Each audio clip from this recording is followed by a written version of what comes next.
Now for a quick Devar Torah. This week's Parsha, Yethro.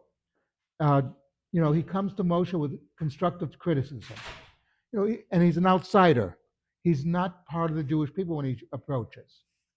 And sometimes you need an outsider who's observing things and says, "Oh, I know what the problem is," and he fixes the problem. And that's basically what he does: is he sees the problem. Moshe is judging everybody morning to night.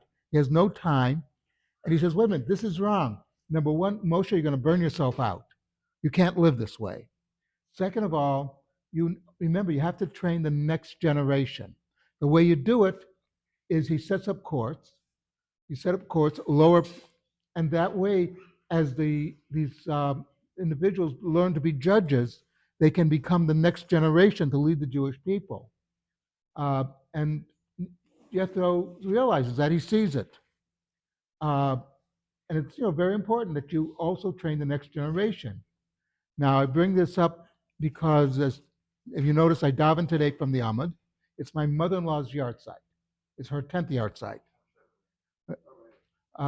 Anyway, she was an educator. She was always preparing the next generation. Among other talents that she had, she wrote a book on Jewish etiquette. She had a column in the Jewish Week, Ask Helen Latner. She was considered to be the Jewish Dear Abby. Okay, and she would give advice. No, Abby was Jewish. So was Ann Landers. They were, Abby, Dear Abby, and Ann Landers were not only Jewish, they were twins.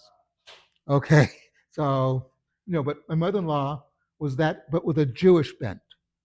Also, among her other accomplishments, in the 50s, my wife's father realized there was a lot of Jewish music that was disappearing because it had been recorded on 78s back in the 20s. Yosel Rosenblatt, among other cantors.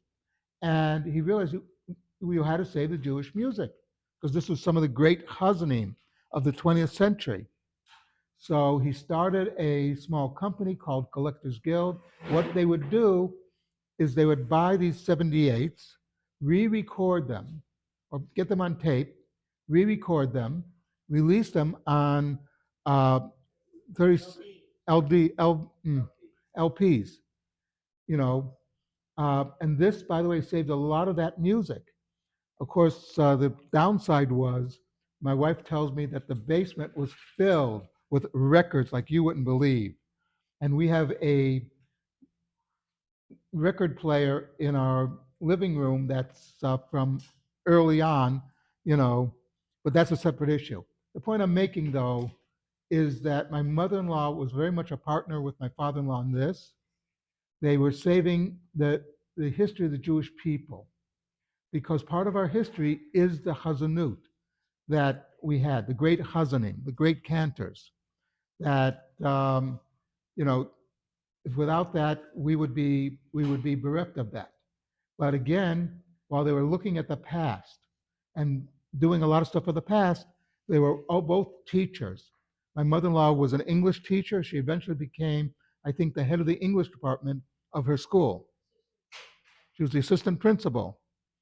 And then when she retired, she didn't just sit around and twiddle her thumbs. She continued writing, as well as writing novels, which I haven't read. But the point is, she was a very active woman up until she passed away. She passed away at 97.